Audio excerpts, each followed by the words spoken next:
Please subscribe and don't forget to press the bell icon to get notified whenever we upload a new video. Mohnish Pabrai, Managing Partner of Pabrai Investment Funds, is with us. Thanks, Mohnish, very much for joining us. Good to have you on the show. Now, we talk on a day when the headlines are all about the Turkish lira. Now, those issues might be ephemeral, perhaps, but do you think that money markets, including the US and India, perhaps have run a lot? Are they getting into overpriced territory? You know, I definitely find US markets mostly either fully priced or overpriced. So we are not finding much in the US. I think in India, still very much a stock pickers market. And I think when you get past the top 100 names, there's a lot of opportunity. I mean, I think you've got to do your work, but still plenty of great businesses run by great leaders and at pretty decent valuations with good runways and such, but you got to pick your spots. Mr. Pabrai, good afternoon. Last time you told us you're 85% invested in India and less than 5% in the US. Has it changed? Yeah, actually, I think what I mentioned is that we are mostly at that time were invested outside the US, not only in India, but a few other geographies. But as I speak to you today, we have nothing in the US, and we probably have more than half the pie in India, and then we've got a little bit in China, a little bit in Europe, and that's kind of how we've.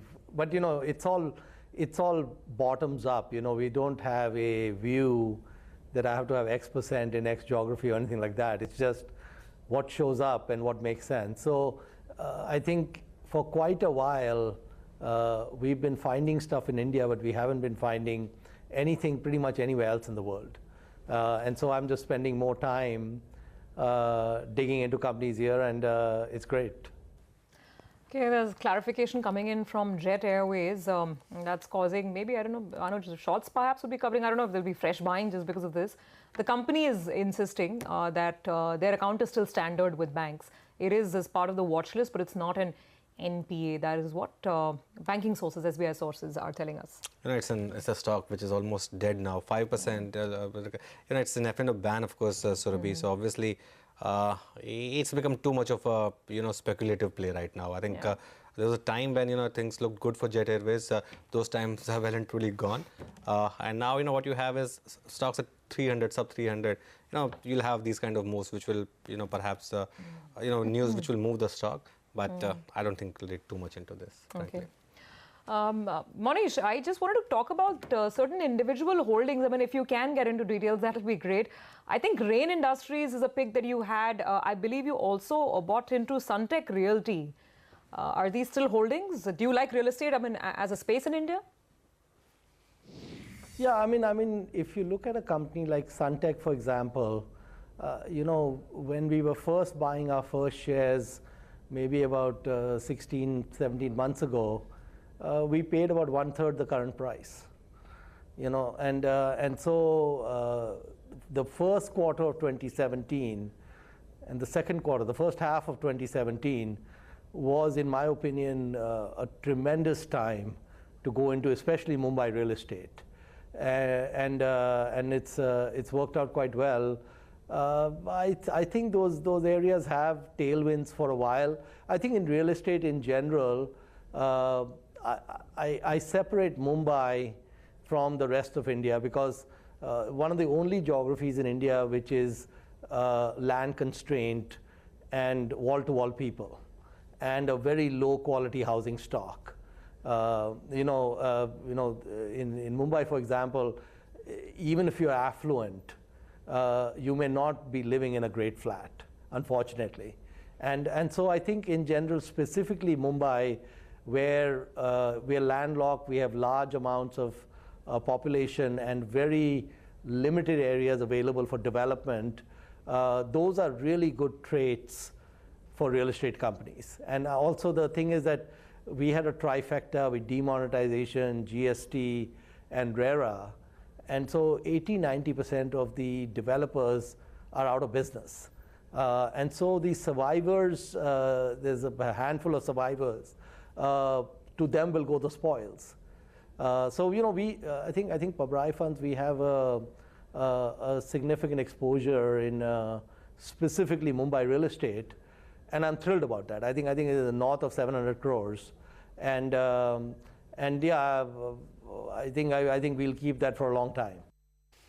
Okay, so what do you want to avoid right now? What's in your don't like list? Yeah, so I think one of the things about capitalism is that you don't get paid more for degree of difficulty. So what Buffett and Munger mean by that is that there are some businesses, or most businesses actually, that are really tough businesses because capitalism by its very nature is brutal. And there are other businesses where an idiot can run them, and they just gush cash, and you don't get paid more for going into the difficult business. You actually get paid more for owning the easy business. And so it's a dichotomy in capitalism where one of the things I'm really looking for is what is the quality of the business? Is it a great business which can be run by an idiot and still make money? Or is it a business that has so many competitors and so, like, I'll give you an example. The typical bank.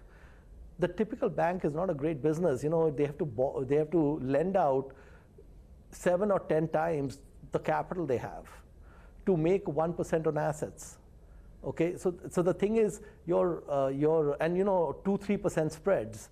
So your margin of error is really small. And we've seen what the impact of that margin of error is in all the PSU banks. So you can take the entire banking sector and say, a tough business definitely cannot be run by idiots. Okay, but like if you look at a company like Coca-Cola, in its 30-year history or something, at least 50 years it was run by idiots. Okay, 5 decades. I can name, we had time, we named the CEOs, but they couldn't destroy the business. Not only could they not destroy it, it grew like crazy. With decades of poor management, buying film studios, buying shrimp farms in Thailand, and then selling them all at a loss, all those things put together, Coke has been a great investment. And it's been a great investment because the core business is phenomenal and it's easy to run. So I think the trick I've learned is don't do math till the 4th decimal to invest. Look for the no-brainers. And that's what the most important thing, more than the checklist, I think, is looking for no-brainers.